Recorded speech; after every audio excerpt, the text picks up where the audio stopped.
24 lakh patients under treatable condition मर जा रहे हैं। ये नहीं मैं नहीं बता रहा हूँ, ये बता रहा है very well. Right to education we have, right to information we have, we don't have right to health, that is called RTH. And even we don't know clinic है बफेलो, उनको पालन करके हमारे को उससे वो दूध बेच के उससे ही हमारे को एजुकेशन दिलाए, हमने ये किया। लेकिन मेरा ये मतलब है जो आदमी को पैशन और पर्पस रहना चाहिए। Philanthropy means not about money or material. More than money or material, they can donate their precious time for this noble causes, any causes.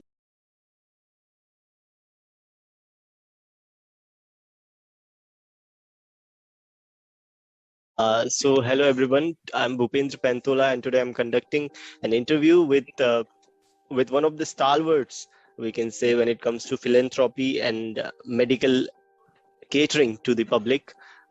His name is Sushil Kumar Heddy.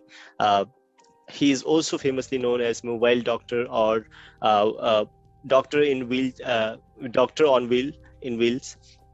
And it gives me immense pleasure to invite him today to talk with me over the issue which are of utmost importance in the today's scenario, such as right to health, and whatever his experiences are so far with respect to his career, with respect to the philanthropic line that he had choose now. We'll be talking over it also. So first of all, I'd like to welcome sir to my interview session.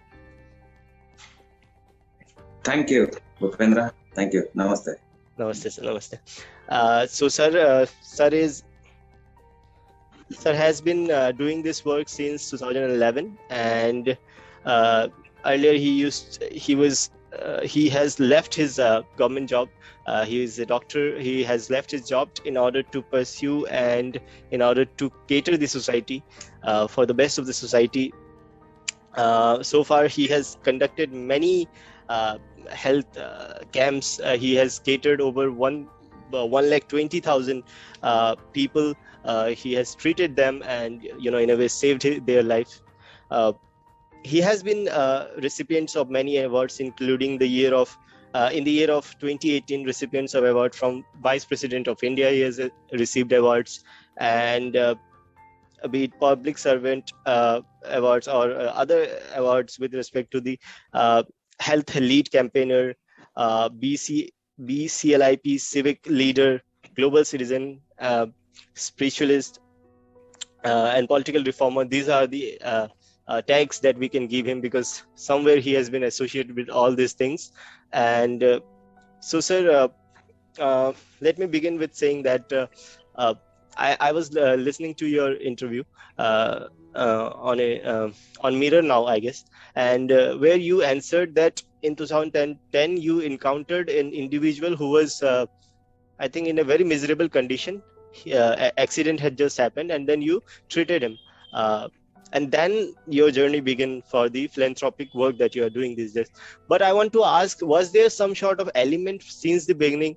Because it's very it's very good sounding to hear ki as I went to and then I turned like this. But an individual's character is very much saved by his family, his society, the people around him. So I would like to ask you ki which are the people that has actually led to the formation of your character, this kind of nature, benevolent nature that you have?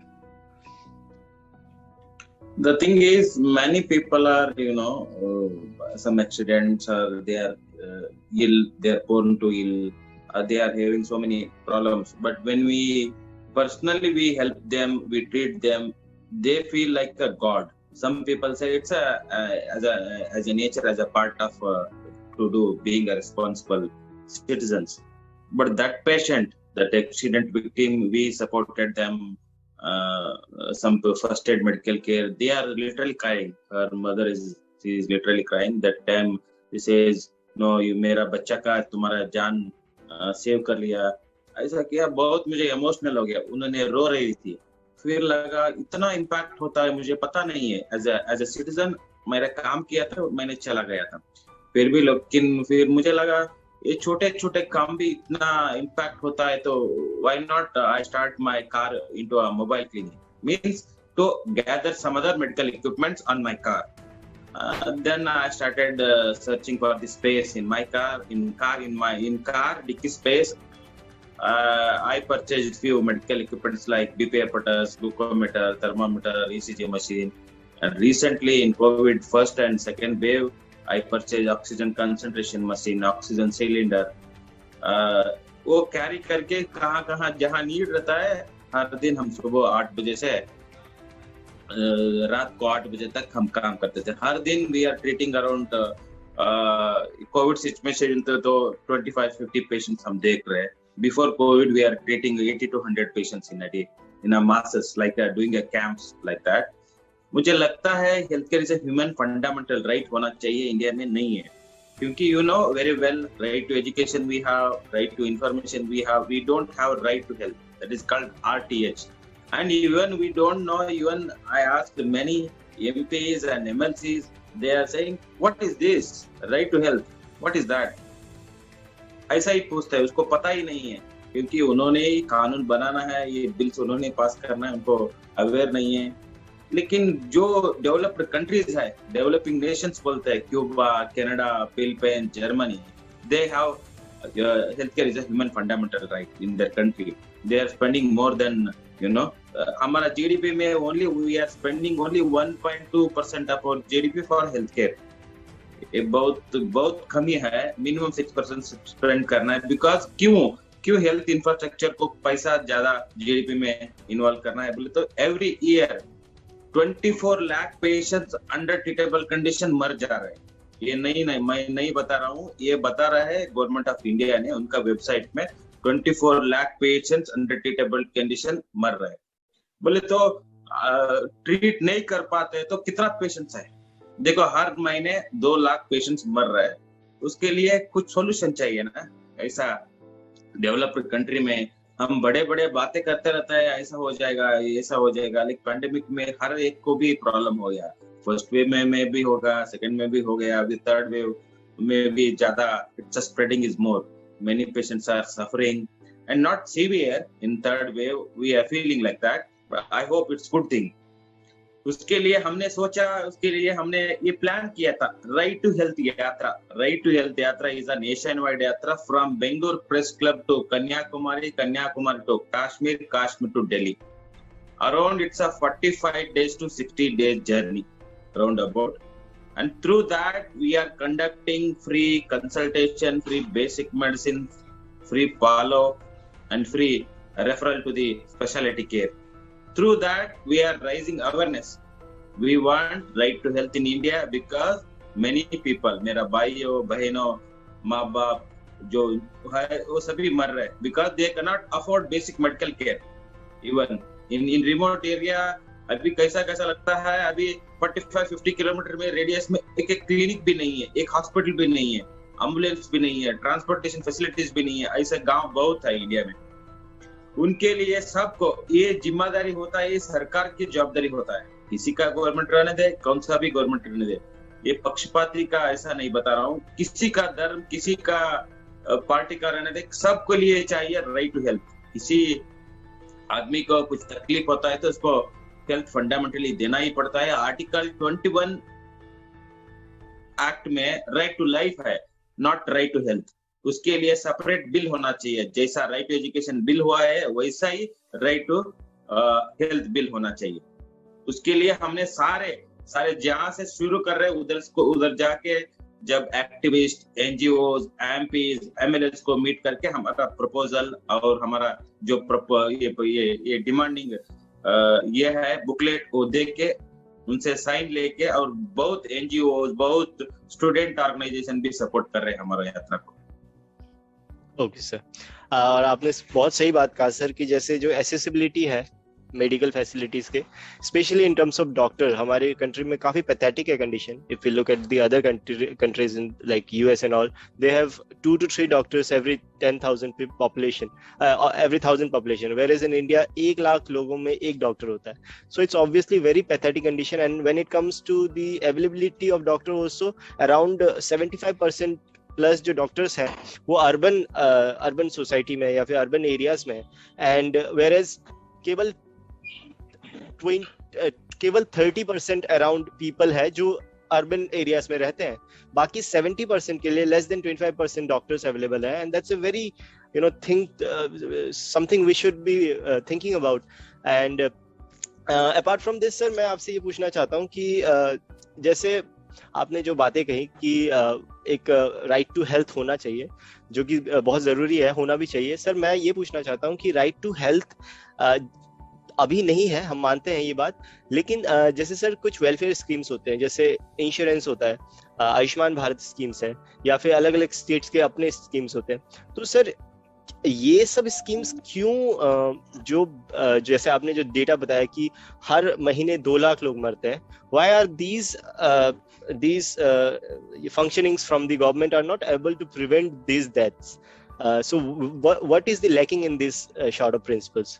कि insurance schemes करा दो, आयुष्मान भारत हो गया, so इसका lacking क्या है? Yes state में, हमारा स्टेट में आरोग्य कर्नाटका करके एक स्कीम है, उसके ज्वाइंटली विथ आयुष्मान भारत. ये है जस्ट स्कीम्स, ये तो सिर्फ जस्ट इंश्योरेंस है, ओनली फ्यू डिसीजेस के लिए है, पूरा सारे डिसीजेस के लिए नहीं कवर करते ये insurance is a good, but it's सभी को नहीं रीच हो रहा है. और ये हम कर रहे हैं, इंश्योरेंस दे रहे हैं, इतना लाखों लोगों को दे दिया, सबको दे दिया, लेकिन पैसा ही नहीं है उधर. जो हेल्थ केयर को कितना स्पेंड कर रहे हैं, 1.25%. We have to spend minimum 6% of our GDP, at least 4%. हमने डिफेंस के लिए, डिफेंस मिनिस्ट्री के लिए हमने बहुत सारे पैसे डालते हैं. It's itself a defence. हमने अभी डिफेंस से ज्यादा इधर भी स्पेंड करना पड़ता है, बिकॉज ये थ्रेट है, उसके लिए सेफ्टी सिक्योरिटी के लिए वो अलग बात है. लेकिन डिफेंस को कितना हमने इन्वेस्टमेंट करते हैं हमारा जीडीपी में, उतना ही हमारा लोगों के लिए, हेल्थ के लिए इन्वेस्ट करना पड़ता है. उसके लिए स्कीम्स उतना इम्पैक्ट नहीं हो रहा है जो ग्लोबली हर एक को. जर्मनी में है, सबको इंश्योरेंस है, फुली कवर होता है सब डिसीजेस को. इंडिया में ऐसा नहीं है, पर्टिकुलर डिसीजेस को कवर होता है. जो भी रेगुलरली प्रॉब्लम रहता है, रेगुलरली डिसीजेस जो होता है, तो उसको कवर नहीं हो पा रहा है. Okay sir. और सर जैसे आपने सही कहा कि जैसे जो इवन इन टर्म्स ऑफ जो डिजीजेस जो कवर भी होते हैं, या फिर सर जैसे आपने बताया कि डिफेंस में इतना ज्यादा काफी ज्यादा जीडीपी का जो मतलब सेक्शन है वो होता है, whereas when it comes to the health sector it is very less comparatively. Why do you think so, sir? कि are we can say as a society, as a people, we are more to concerned about कि हमारा देश जंग में कैसे जा रहा है. It's all about the adrenal rush that we find कि we have to fight the war or we have to defend ourselves, rather than concentrating in our own vicinity, in our own proximity कि कैसे लोग बीमार हो रहे हैं, या फिर in a way we can say that we have accepted that हम गरीब स्टेट है और यहाँ पे लोग तो गरीब होंगे ही, भूखमरी से मरेंगे ही, बीमारी से मरेंगे ही. So I think at the same time we should also try to change the thinking of the society, which is very important. अगर जब तक कि हमारा जैसे अभी अगर हम देखें दिल्ली मॉडल को, तो दिल्ली में मेरे ख्याल से कुछ चेंजेस आए हैं पिछले कुछ साल में, that we are now talking about the education and the health sector, especially in Delhi, when it comes to election. But apart from this, in all the other states and nationwide, somewhere it is more about the adrenal rush of the public. So ये तो मैंने question नहीं पूछा था, खुद ही बोलने लग गया, sorry for that sir. And sir हमारे जैसे जो कॉन्स्टिट्यूशन में जो जितने भी सेफगार्ड्स मिले हैं, चाहे डीपीएसपी हो, which is obviously it can not be you can not challenge the DPSP की it needs to be implemented. DPSP can only be implemented when there is some legislation for that. And the fundamental rights talk about the right to life and dignity in Article 21, which implies that there needs to be right to health. But ऐसा कोई direct नहीं है जिसके वजह से हम नहीं कर सकते. So sir, when it comes to right to health, उसमें क्या क्या पैरामीटर्स होने चाहिए सर? कि जैसे प्राइवेट, क्योंकि उस समय भी कैपिटलिस्ट सोसाइटी है अगर हमारा, तो उस समय भी प्राइवेट इंस्टीट्यूशंस तो रहेंगी जो काफी ज्यादा पैसा लेंगी. तो क्या क्या क्या चीजें रहनी चाहिए, जैसे प्राइवेट इंस्टीट्यूशन के ऊपर भी एक टैग लगना चाहिए कि इससे ज्यादा वो लोग डिमांड नहीं कर सकते व्हेन इट कम्स टू जैसे ट्रांसप्लांट वगैरह होता है या फिर कुछ मेडिकल वाला होता है। सर इसके बारे में बताइए। नहीं है, सब सब के लिए गवर्नमेंट ने एक कैप करना, इतना प्राइजेस इतना ही करना है, जो जो जो पैरामीटर जो जो डिसीजेस को इतना ही, क्योंकि सबको health care should be service, not a hidden big business नहीं होना चाहिए। क्योंकि हेल्थ केयर वो तो सर्विस के लिए है, सर्विस मोटे से ही चलना पड़ता है, बिकॉज हमारा कंट्री में इतना तकलीफ है, इतना बड़ा कंट्री है। हेल्थ केयर और एजुकेशन दोनों जब बिजनेस बन गया, लोगों का हालत बहुत बेकार हो गया, क्योंकि उतना जितना भी कमाता है तो हेल्थ को और एजुकेशन के लिए स्पेंड कर रहे हैं, खाने से ज्यादा उनका बेसिक एक्सपेंसेस से ज्यादा एजुकेशन और हेल्थ के लिए स्पेंड करे। जो भी एक 10,000 कमाता है तो उसमें around 50% of money goes to the health care and education. This is the sad thing. जो डेवलप्ड कंट्री, अच्छा कंट्री बनना है, तो जो कंट्री अच्छा होना है, तो उस कंट्री में free of cost education, free of cost health care होना चाहिए। उसके लिए तभी इंडिया नहीं तो कोई देश डेवलप हो सकता है। एंड सर हेल्थ का जो डेफिनेशन है डब्ल्यूएचओ के हिसाब से, उसके हिसाब से भी हेल्थ का डेफिनेशन में फिजिकल वेलबींग आता है, मेंटल वेलबींग आता है एंड सोशल वेलबींग भी आता है। तो सर सोशल वेलबींग के बारे में बताइए कि क्या क्या करना चाहिए गवर्नमेंट ने जो कि नहीं कर रही है अभी, उसके बारे में बताइए सर। देखो, सोसाइटी में सोशल वेलबींग बहुत इंपॉर्टेंट होता है। जब आदमी रहता है तो कमाई करता है तो गवर्नमेंट को टैक्स बनाता है, टैक्स पे करेंगे। लेकिन every year 24 lakh patients under treatable condition मर जा रहा है, तो वो हमारा जीडीपी वो है, नॉट फाइनेंशियल जीडीपी। जो लोग रहता है वही जीडीपी है। जीडीपी को बढ़ाता है कौन? बढ़ाता है हम लोग ही। जब हम कमाता है तो टैक्स बढ़ाते हैं, लेकिन एक्चुअली हमारे को ह्यूमन को वैल्यू ही नहीं है। जब लोग मरते रहता है तो वो इज रिस्पॉन्सिबल, कोई भी रिस्पॉन्सिबिलिटी नहीं है, कुछ नहीं है, ऐसा ही चलता रहे। ऐसा होता है तो कब तक हम चुप बैठेंगे? कौन कौन आवाज उठाएगा? देखो, तुमने बताया दिल्ली मॉडल के बारे में। दिल्ली में मोहल्ला क्लिनिक्स हर गली गली में है, और उधर बहुत अच्छा सर्विसेज कर रहे हैं। जो भी प्रॉमिस किया था उन्होंने प्रॉमिस फुलफिल कर रहे हैं, try to fulfil, they are trying to fulfil. लेकिन हमारा इंडिया में ऐसा होता है, पॉलिटिक्स का बात करता रहता है तो हम बोल देंगे ये पॉलिटिक्स है, ये बात नहीं करना है। ये इट्स अ सिन। पॉलिटिक्स हमारा लाइफ में आना चाहिए, जो भी रहता है तो बिकॉज ऑफ पॉलिटिक्स ओनली हमारा हालत खराब हो गया। जिसको जॉब नहीं मिला है तो उसका पॉलिटिक्स की है, जिसको तुम्हारे को प्रॉपर्टी का वैल्यू ज्यादा हो गई तो बिकॉज ऑफ पॉलिटिक्स। ये सब पॉलिटिक्स की इन्वॉल्वमेंट, विदाउट पॉलिटिक्स इन्वॉल्वमेंट हमारा लाइफ ये नहीं है। सब लोग सब तरफ पॉलिटिक्स इन्वॉल्वमेंट हो गया। कैसा हो गया इन्वॉल्वमेंट? जो पॉलिटिशियंस है अक्रॉस द नेशन, उनका ही मेडिकल कॉलेजेस, उनका ही पेट्रोल पंप्स, उनका ही वाइन शॉप्स, जो भी बड़े बड़े बिजनेसेस है उन्हें ही एक्वायर करता है। फिर उनका ही स्कूल्स सभी देखो, जो इलेक्शन में पैसा बांटता है, और उनका गवर्नमेंट, उनका हॉस्पिटल में, उनका स्कूल में ही हम पढ़ाई करना पड़ता है। जो फीस सब कुछ भरते हैं तो उनको ही होता है। तो कैपिटलिज्म तुम बताए ना, ऐसा ही हो रहा है। कुछ नहीं है,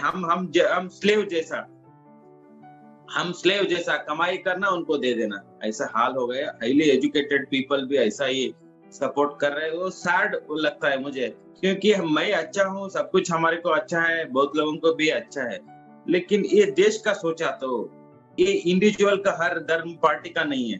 देश इतना लोग होता है ना, इतना लोगों को तकलीफ होता है ना, उसके लिए एक आवाज उठाना चाहिए। हमारा देश में मुद्दा होना चाहिए, ये मुद्दा होना चाहिए, फ्री एजुकेशन होना चाहिए, फ्री हेल्थ होना चाहिए, एम्प्लॉयमेंट होना चाहिए, इसके बारे में होना चाहिए। हमारा जाति, धर्म, कास्ट, क्रीड, इससे ही मतलब होता है। इसके लिए हम सारे टाइम, मनी सब स्पेंड करते, ये बहुत गलत है, सबको पता है। फिर भी हमने जैसा है, जो पॉलिटिशियंस हमारे को उल्लू बना दिया है, हमारे एक कल्ट सिस्टम में है। ये अच्छा है, ये राहुल गांधी अच्छा है, ये मोदी अच्छा है, ये कोई ये वेस्ट बंगाल का ममता दी अच्छा। ऐसा नहीं है, अच्छा का बात नहीं। जो अच्छा काम किया है उनका इंडिविजुअल का नहीं है, जो कौन किया। अभी कंपेरेटिवली हमने बात करें, अरविंद केजरीवाल जो बताया था, उन्होंने कुछ नहीं बोला था। उन्होंने एजुकेशन दे देंगे, फ्री बिजली दे देंगे, इलेक्ट्रिसिटी फ्री दे देंगे, ऐसा करेंगे, ऐसा बोला था, ऐसा करें। हर गवर्नमेंट में ही ऐसा करना चाहिए। वो तो दिल्ली तो यूनियन टेरिटरी पे है, छोटा रीजन है, लेकिन फिर भी वो मॉडल करके बना रहे, वैसा ही करना चाहिए। लेकिन मुद्दा इस बात से होना चाहिए जो बेसिक राइट्स के लिए होना चाहिए। सही कहा सर आपने कि मुद्दा बेसिक राइट्स के लिए होना चाहिए। और सर आपने जैसे बताया कि जो सोसाइटी में भी जो डिस्टिंक्शंस है कि कुछ लोग ऐसे हैं कुछ लोग वैसे हैं, वैसे ही sir if we look at the medical fraternity, if you look at the doctors also, is there a distinction? Because at times we don't see many doctors also coming forward and taking political initiatives, or at times that we don't see many doctors in politics also, या फिर activism also. You are you are a rarity in this case. Most of the people, and as we have seen the statistics also before, ki most of the doctors want to be in the urban area and not in the rural area. So what would you like to say about, और sir अगर आपके कुछ experience हो जहां आप ऐसे doctor से मिले हैं जो कि नहीं करना चाहते हैं या फिर वो केवल अपने लेशर में ही रहना चाहते हैं, इस आपका क्या राय है? बहुत डॉक्टरों को सेवा करने के लिए health care should be service motto है। बहुत लोगों को बहुत डॉक्टर्स ने काम कर रहे, उनको गवर्नमेंट डॉक्टर बनता है तो उनको बेसिक इंफ्रास्ट्रक्चर नहीं है, उधर उनके रहने के लिए अकोमोडेशन नहीं है, अच्छा घर नहीं रहता है और बिल्डिंग भी अच्छा नहीं रहता है, नहीं तो मेडिसिन नहीं रहता है, नहीं तो स्टाफ नहीं दिया रहता है। जो बेसिक इंफ्रास्ट्रक्चर नहीं दिया तो जो भी गवर्नमेंट डॉक्टर रहता है तो वो भी कैसा काम कर सकते हैं, नहीं कर सकते।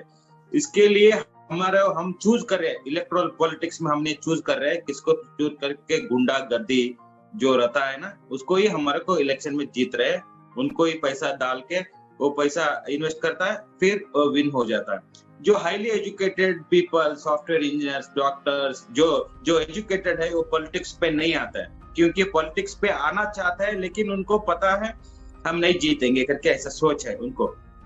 लेकिन क्या है, जो रियल पॉलिटिक्स होना चाहिए, एजुकेटेड, सब एजुकेटेड क्लास वो जब पॉलिटिक्स में आता है तो उनको ये रेस्पॉन्सिबिलिटी रहता है।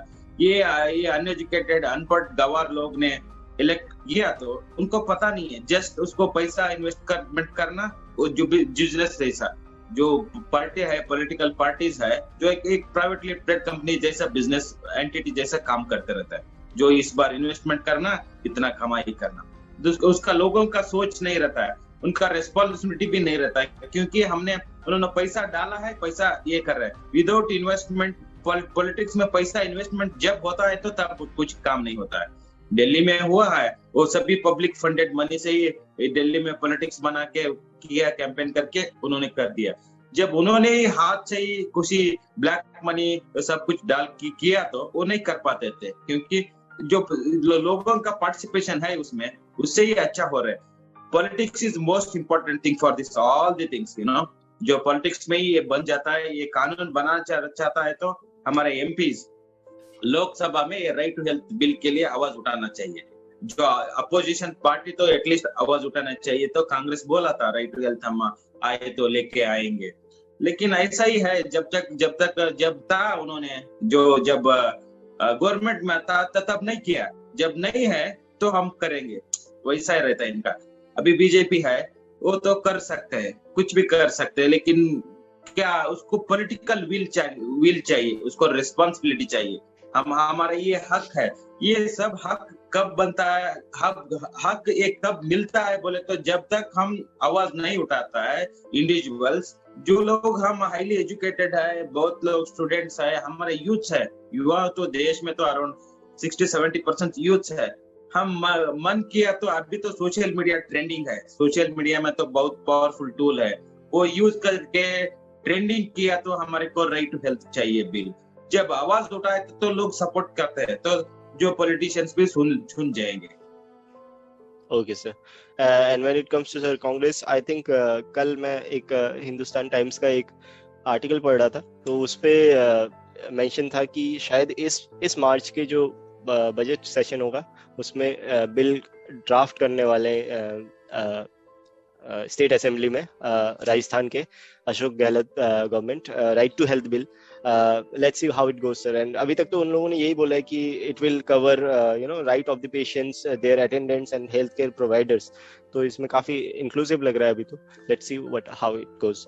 And sir, yesterday I asked you about the negativity comes with the philanthropic world also. People see that only people will be delighted. That's a very satisfying job, doing philanthropy and doing catering to the people without being selfish. But sir, as we have talked, sometimes people tend to pull you down also. As in your case also, many a times some Ponzi calls or fake calls has been made to you, and then they ask you to come, and then you see that there is nobody. It's just a prank call. So sir, what would you like to how do you cope up with it, and what is the importance of positivity with all these incidences? What is the importance of positivity in your life, and what keeps you going? जो positivity नहीं रहता है तो जो जिंदा रहता है लेकिन वो मरा रहता है. जो पॉजिटिविटी बहुत इंपॉर्टेंट होता है. जो भी मेरा लाइफ में, हम तो, मेरा बाप फार्मर है, माँ हाउसवाइफ है. मैं इतना कीड़ा गांव से आया हूँ. वो कर्नाटक में एक बीजापुर के बगल में एक कीड़ा गांव है, छोटा गांव, उधर ममदापुर करके, उधर से आया. मुझे पता है जो लाइफ कैसा रहता है, जिंदगी कैसा हम जीते हैं. तो हमने सोचा था, सोचा था डॉक्टर बनना चाहता है, तो हमारा माँ बाप ने इतना ये करके ये जो बफेलो, उनको पालन करके हमारे को उससे वो दूध बेच के उससे ही हमारे को एजुकेशन दिलाया. हमने ये किया. लेकिन मेरा ये मतलब है, जो आदमी को पैशन और पर्पस रहना चाहिए. पैशन और पर्पस में तो पैसा नहीं मिलता है, जो प्रोफेशन पे ही मिलता है. लेकिन तुम्हारे को एक पैशन और पर्पस, लाइफ को एक पर्पस होना चाहिए और पैशन होना चाहिए. जब पैशन और पर्पस होता है तो कुछ भी कर सकते हैं. इतना प्रोफेशनल हैजार्ड, सोशल हैजार्ड बहुत आ सकता है, आता ही रहता है. लेकिन जो हमारा जो मोटो है, जो करना चाहता है तो वो करना चाहिए. किसी भी हालत में ही करना चाहिए. पॉजिटिव मोटिव से हम बन सकते हैं. क्योंकि मुझे ऐसा लगता है, बहुत लोग बोलते रहते हैं, इतना कमाता है, अच्छा कॉर्पोरेट हॉस्पिटल में पैसा मिलता है, तो फिर क्यों तुम छोड़ के ये कर रहे हैं? नहीं तो क्लिनिक बनाए, तो एक नर्सिंग होम बनाए, तो एक हॉस्पिटल बनाए, तो बहुत अच्छा कमा ही सकता है. लेकिन कमाई कर सकता हूँ मेरा इंडिविजुअली, मैं अच्छा कार ले सकता हूँ और अच्छा लग्जरियस लाइफ लीड कर सकता हूँ. लेकिन मेरा पैशन और पर्पस है ना, वो कैसा कर सकता है? उसके लिए हमने किया, कितना हो सकता है उतना. ये जिंदगी है, एक पर्पस के लिए होना चाहिए. हम उसके लिए शुरू किया हूँ. इतना लोग जुड़ा है, बहुत लोगों ने पॉजिटिव माइंडसेट लोग बहुत है. हमने सोचता नहीं उनके बारे में, हम थिंक नहीं करते, क्योंकि we are humans and we are Indians. We think negativity ज्यादा से ज्यादा पॉजिटिव माइंड होना चाहिए. जो लोगों के लिए कुछ करना चाहता है, तो philanthropy means not about money और मटेरियल. मोर देन मनी और material, they can donate their precious time for this noble causes, any causes. किसी को हेल्प करना है तो उनका टाइम डोनेट करता है, तो वही बिगेस्ट फिलैंथ्रोपी है. उसके लिए हमारे के लिए अराउंड 350 मेडिकल डॉक्टर्स और मेनी वॉलंटियर्स, हमारे को इतना सारे वॉलंटियर्स टाइम डोनेट किया. उससे हम करना कर दिया. अराउंड 120 पेशेंट्स हमने ट्रीट किए. Out patients around 850 medical camps across Karnataka हमने किया है. अभी ज्यादा है. मेरा ये गोल है, मेरा लाइफ में 1 मिलियन पेशेंट्स को ट्रीट करना है. जब तक मैं जिंदा रहता हूँ तब उसी पीरियड पे ही. क्योंकि जब मेरा मिशन यही है, मेरा लाइफ का गोल है और सोसाइटी का गोल ये होना चाहिए. मेरा एक ही मतलब है, एक ही मिशन है. हमारे इंडिया में राइट टू हेल्थ बिल आना चाहिए. तभी इंडिया में सब लोग, हमारा जीडीपी, जब हेल्थ नहीं रहता है तो क्या रह के भी क्या फायदा है? जो प्रॉपर्टी से, जो जीडीपी से ज्यादा ये है. जब जीडीपी भी हमारा इंडिया का भी ग्रोथ होगा, हम हेल्थी इंडियन हुए तो तब तो नहीं हो जाएगा. Very true, sir. And in the world of in today's world where people look at how many views that I've gathered in my video, like million views, this where you are having this ambition to actually practically cater to the people to save their lives, and that's a very inspiring thing on my behalf also, sir, to hear from you. And as sir has said, that sir donates 90% of his earnings and wealth to the NGOs that he's run. The name of his NGO is Matru Siri Foundation, And so I'll be sharing the details. If somebody wants to donate, they please come ahead and donate. And next question जो मैं पूछने वाला था sir कि it was about कि what are the sacrifices that you have made, which you have already mentioned in this question. Sir, जो आप जो health camps कराते हैं, what facilities do you give to the people? If you could elaborate on that. Yes. In a camp, we do doctor consultation, basic medicines and basic diagnostics. हमने जो cough, cold, basic elements है, उनके लिए non communicable diseases को हमने treat करते हैं. जो BP checkup, sugar checkup, height, weight, body mass analysis, body mass index, ये सभी, और हीमोग्लोबिन, ब्लड ग्रुपिंग, ये जो भी सारे बेसिक टेस्ट है वो हम कराते हैं. और उनको जो भी और सेकेंडरी लाइन ऑफ ट्रीटमेंट और टर्शियरी केयर ट्रीटमेंट चाहिए तो हमने कुछ हॉस्पिटल के साथ पार्टनरशिप किया है, एसोसिएट किया है, उनको रेफर करते हैं, उन्होंने फ्री में ही सपोर्ट करते हैं. हमारे को बहुत सारे ऑर्गेनाइजेशन, राइट टू लिव करके एक ऑर्गेनाइजेशन है और यूथ फॉर सेवा करके एक ऑर्गेनाइजेशन है. ऐसे सारे ऑर्गेनाइजेशन उनको वॉलंटियर्स को सब वॉलंटियर सपोर्ट करते हैं. कुछ लोगों ने मेडिसिन का सपोर्ट करते हैं. लेकिन कितना भी सपोर्ट किया तो भी बहुत, इंडिया तो बहुत बड़ा कंट्री है, लोगों को तो बहुत हेल्थ का चाहिए. उसके लिए बहुत सारे डॉक्टर्स मेरे साथ जुड़ना चाहिए. Across the country wherever I go there बहुत डॉक्टर्स हमारे को सपोर्ट किया तो हमने लोगों के लिए भी ट्रीटमेंट कर सकते हैं. जो जहां जहां हम जा रहे हैं बेंगलुरु प्रेस क्लब से, हर हमने एक वेबसाइट भी बना रहे हैं. उसके लिए हमारा राइट टू हेल्थ यात्रा एक पेज है, उसमें सब कुछ है. जो हमारा जर्नी स्टार्ट होता है तो जो एक्टिविस्ट, एनजीओ, डॉक्टर्स, पॉलिटिशियंस हमारे को सपोर्ट किया तो हम ये मुद्दा से हम बहुत लोगों को हम ट्रीटमेंट भी कर सकते हैं. और ये जाते जाते ही ट्रीटमेंट और अवेयरनेस बहुत करने के लिए हमने सोचा है. Okay sir. एंड तो आई थिंक एंड सर अभी आपने प्राइमरी, सेकेंडरी और टर्शियरी हेल्थ सर्विसेज के बारे में बताया. If you can just explain it to the viewers कि क्या क्या होता है इसके अंदर. प्राइमरी में क्या आता है, सेकेंडरी में क्या आता है, टर्शियरी में क्या आता है?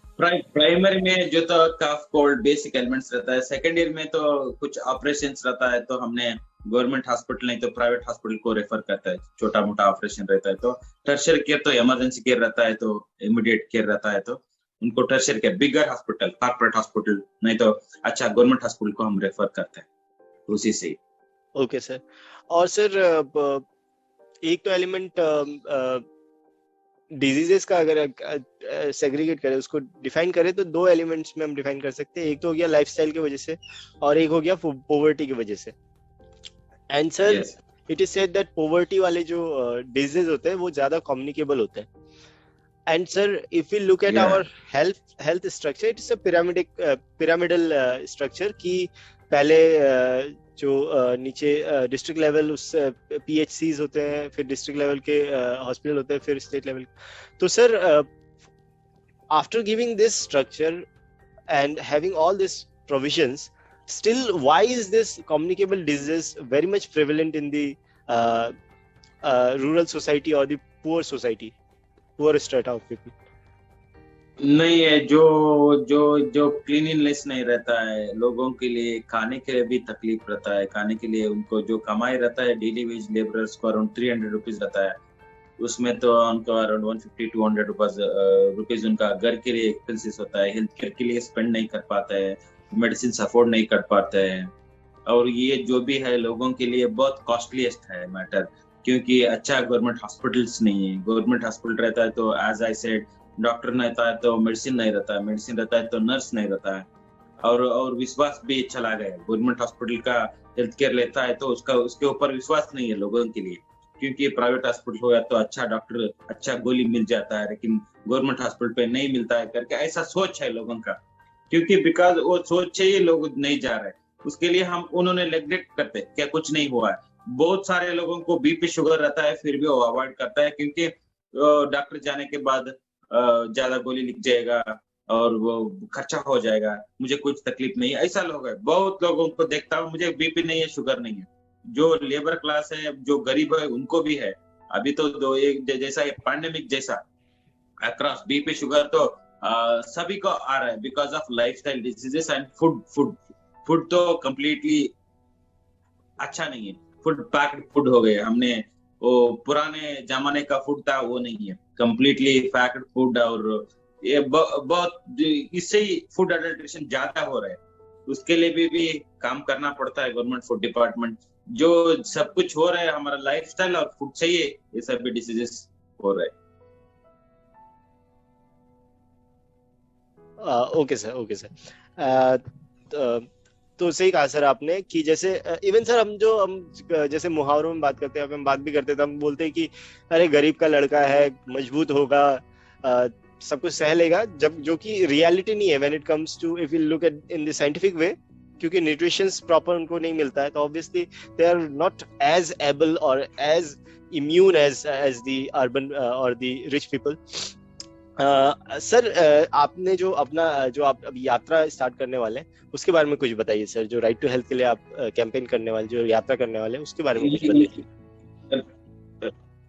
राइट टू हेल्थ यात्रा ये नेशन वाइड यात्रा है through my fully equipped car के साथ। उसमें कार में तो सब कुछ है, बेसिक छोटा क्लिनिक है, वो मूविंग क्लिनिक है। हमने बेंगलोर प्रेस क्लब से ही शुरू किया तो अराउंड 4000 किलोमीटर 45 डेज जर्नी है। ये जर्नी में एक डॉक्टर, एक नर्स, एक ड्राइवर रहता है, 3 लोग रहते हैं। हम जाके लोगों के लिए हमने ये राइज करता है राइट टू हेल्थ बिल आना चाहिए। और दूसरा उसके साथ साथ ही जाते जाते ही लोगों के लिए free treatment, doctor consultation, basic medicine, basic diagnostic test सब करते ही जाते हैं। और जो एमपीज एमएलएज रहता है तो उनको हमारा प्रपोजल देते हैं, लेटर देते हैं और ये उनके लिए उनको उनका ही सपोर्ट लेते रहता है। यही कैंपेन चलता है। मेरे को मुंबई, दिल्ली, कलकत्ता जो हम जा रहे हैं, जब वॉलंटियरिंग किया तो लोगों को और फाइनेंशियल सपोर्ट किया तो बहुत हेल्पफुल होता है। हमने ये यात्रा 2011 में ही 10 में ही प्लान किया था। अभी 2 साल चला गया because of Covid and also the thing is we are not getting support, financial support from public and we feel that in that now हमने सोच रहे हैं वी होप फॉर दैट लोगों उनका कितना होता है, 1 रुपए भी होना चाहिए, कितना भी होना चाहिए, डोनेट किया तो बहुत इंपॉर्टेंट है। बिकॉज ये जर्नी में बहुत एक्सपेंसेस है और medicine, doctors, diesel expenses, many expenses है, वो बेयर नहीं कर पा रहे। उसके लिए तुम्हारा सपोर्ट आए तो हम ये हमारा जो भी मिशन है, इंडिया के लिए मिशन है, ये मिशन फुलफिल कर सकते हैं। I humbly request everyone, please donate whatever you can, donate any money, or you can donate your precious time, or you can donate medicines, you can donate your your blessings or wishes for us for this mission. Thank you. Okay sir. And sir, हमें although I'm not very learned to say about this, but sir एक कुछ लोग ये भी कहते हैं कि if you look at the pre globalisation period 90s से पहले अगर हम देखें तो जो वेलफेयर सिस्टम था या फिर जो हेल्थ सर्विसेज थे, it was better that time. And after 90s with the LPG reforms, it what happened is that privatisation came and somewhere people को एक बेसिक ट्रीटमेंट मिल गया, but when it comes to higher treatment वो भी government provide नहीं कर पाई, तो people are more in a more miserable condition. तो सर इसके बारे में आप क्या बताएंगे?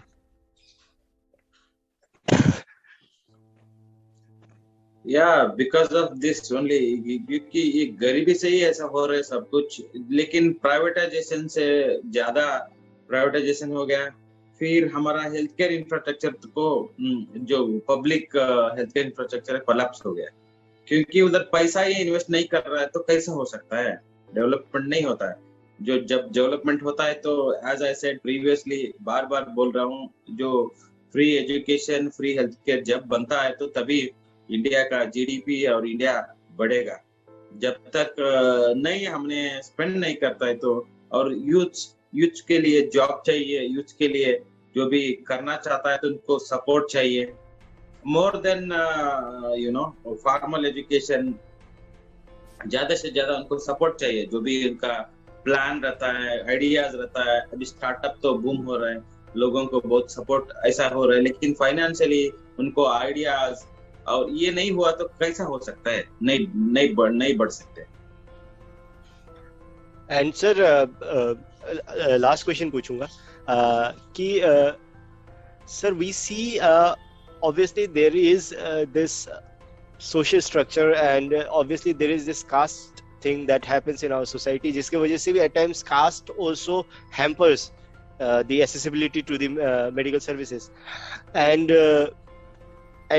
nowadays what is happening that people because they have a different gender orientation they come from a different community in terms of gender they are also at times looked down upon कि उनके साथ भी discrimination होता है. तो sir being a doctor आप क्या सुझाव देना चाहेंगे कि जो लोग का सेक्सुअल ओरिएंटेशन कुछ अलग है या फिर even in terms of gender कि मेल और फीमेल में से फीमेल ज्यादा नहीं आ पाती आगे, तो उसके बारे में आप क्या कहना चाहेंगे, क्या करना चाहिए सरकार ने या फिर डॉक्टर्स ने? नहीं, इक्वल अपॉर्चुनिटी होना चाहिए सबको. जो मेल है ये फीमेल है, जो डिस्क्रिमिनेशन नहीं होना चाहिए. जो इक्वल राइट्स होना चाहिए हर फील्ड में, पॉलिटिकली और एजुकेशन सेक्टर में, कहाँ में भी रहे तो इक्वल अपॉर्चुनिटी और इक्वल रिस्पॉन्सिबिलिटी भी होता है. जो फीमेल्स है, बहुत सारे फीमेल्स, बहुत लोग इस दुनिया में बहुत काम कर रहे हैं और इंडिया में भी बहुत लोग हैं, उनको सपोर्ट चाहिए.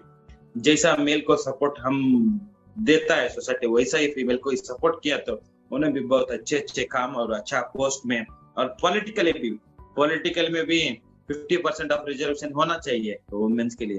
तभी बढ़ेगा, तो उनको समझ में आ जाएगा फीमेल का क्या तकलीफ रहता है. तो लोकसभा नहीं तो विधानसभा में उन्होंने वॉइस राइज कर सकते. तब जब तक उनको ही पता रहता है उनका क्या प्रॉब्लम्स है फीमेल्स का, तभी उनको उनका कम्युनिटी, उनका जो सर्कल को वो आवाज उठा सकता है.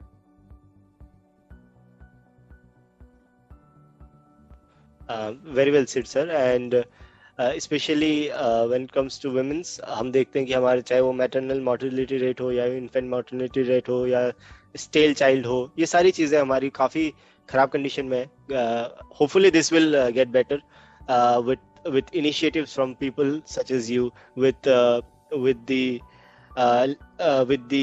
coming of the right to health bill. Obviously, I hope that all these things will get better. And thank you so much for talking to us, to me, sir. And this was my first interview, although, sir. And I don't know how have I done it. So कुछ भूल चूक रही होगी तो sir माफ करना. And thank you so much, sir, for being here. And something that you would like to say to end this conversation? नहीं, हम ये होना चाहिए सब लोग, health care is human fundamental right. वो फंडामेंटल राइट इंडिया में बनना चाहिए. उसके लिए हमने सब लोगों ने वॉइस राइज करना है जितना हो सकता है. तुम लोगों ने सपोर्ट किया तो मेरा ये कैंपेन चलता है. बिकॉज मैंने सोचा अक्रॉस इंडिया में, सोचा बहुत लोगों ने ये कैंपेन ऐसा राइट टू हेल्थ के बारे में सोचा नहीं है और प्लान भी नहीं किया है. बहुत लोगों ने, कुछ लोगों ने आवाज उठा रहे हैं. सो जो भी कर रहे हैं राइट टू हेल्थ का बारे में, जो भी कर रहे हैं उनका सपोर्ट चाहिए. Without your support we can not do anything. उसके लिए मेरा ये प्रार्थना है, हमारा हेल्थ और हमारा इंडिया हेल्दी इंडिया होना चाहिए. तो ये मिशन को सपोर्ट करो. And thank you so much. And you have done a great job. कि ये विचार है, पहला इंटरव्यू होना चाहिए ऐसा, तुम्हारा हंड्रेड्स ऑफ इंटरव्यूज होना चाहिए. जो एमिनेंट पर्सनालिटीज है, एक्टिविस्ट है, जो सोसाइटी के लिए काम कर रहे हैं. I'm so happy because because you are a young and youth and you are a media personality, you know what is what. तुम्हारे को पता चलता है ये क्या चल रहा है, कैसा दुनिया में चल रहा है, लेकिन तुम्हारे को सब कुछ पता रहेगा. लेकिन वॉइस राइज करने के लिए प्लेटफॉर्म चाहिए जो बोल सकता है. तो जो हमारा है, जो मीटिंग पे जो सोशल मीडिया हम यूज कर रहे हैं, लेकिन हमारे को एक ये चाहना चाहिए, एक अच्छा प्लेटफॉर्म है जो प्राइम टाइम डिबेट्स रहता है. तो ये इश्यूज, ये प्राइम टाइम डिबेट्स होना चाहिए था, लेकिन वो ये है. लेकिन हम जो हो सकता है, तो सोशल मीडिया तो अच्छा प्लेटफॉर्म है. लोगों को समझ में आना चाहिए हम क्या सोच रहे हैं, हम किस बारे में सोच रहे हैं. लोग देखते हैं वाला, उनका हाथ में सब कुछ कर सकते हैं. And thank you so much. Thank you so much. Thank you so much. So I'll stop the recording now.